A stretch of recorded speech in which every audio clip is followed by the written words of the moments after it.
ప్రేమ సహవాసం తరపున వందనాలు తెలియజేస్తూ ఉన్నాను. ప్రియులరా, మరి చూడముచ్చటైన జంటగా పవన్ భాగ్యశ్రీ మన మధ్యలో ఉంటూ ఉన్నారు. ఇదే విధంగా పరిశుద్ధ వివాహం ఇక్కడ మనం చూస్తూ ఉన్నాం.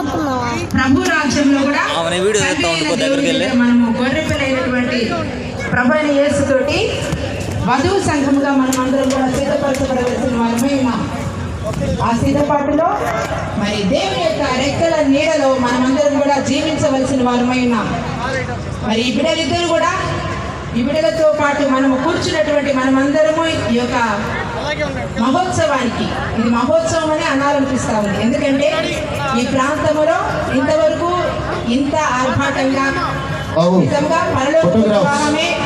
కొంచెం సహకరించండి. అనిపిస్తా ఉంది. కింద చాలా మంది అక్షంతలు వేసేవారు ఉన్నారు. దయచేసి నూతన వధువరులు ముందు మీరు వెళ్ళండమ్మా, ఎందుకంటే మీ తర్వాత.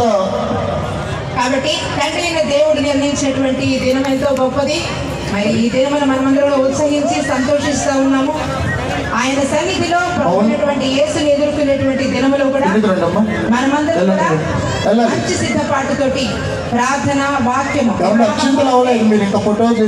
విడిగా ఉన్న ఇద్దరు వాక్యం చేత హత్తుకొని ముడిపడి జీవించటం. ప్రియులరా, మరి నా మట్టుకు సాక్ష్యము ఒక హైందవ కుటుంబంలో పుట్టిన నేను ప్రభు దగ్గర కోరాను, అయ్యా ఆత్మీయులైనటువంటి వ్యక్తితో వివాహం జరగాలని.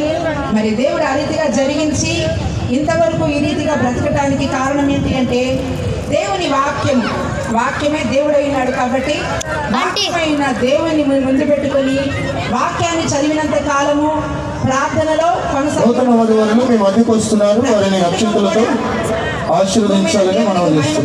జీవిస్తారు. దేవుడి మాటల్ని దీవించును గాక.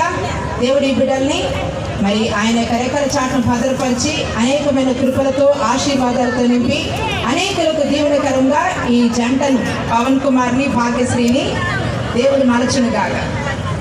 God bless you Pavan. చూడట్లయితే అసలు మే గాడ్ బ్లెస్ యూ. ప్రేమ సహవాసం సేస్ once again. God bless you.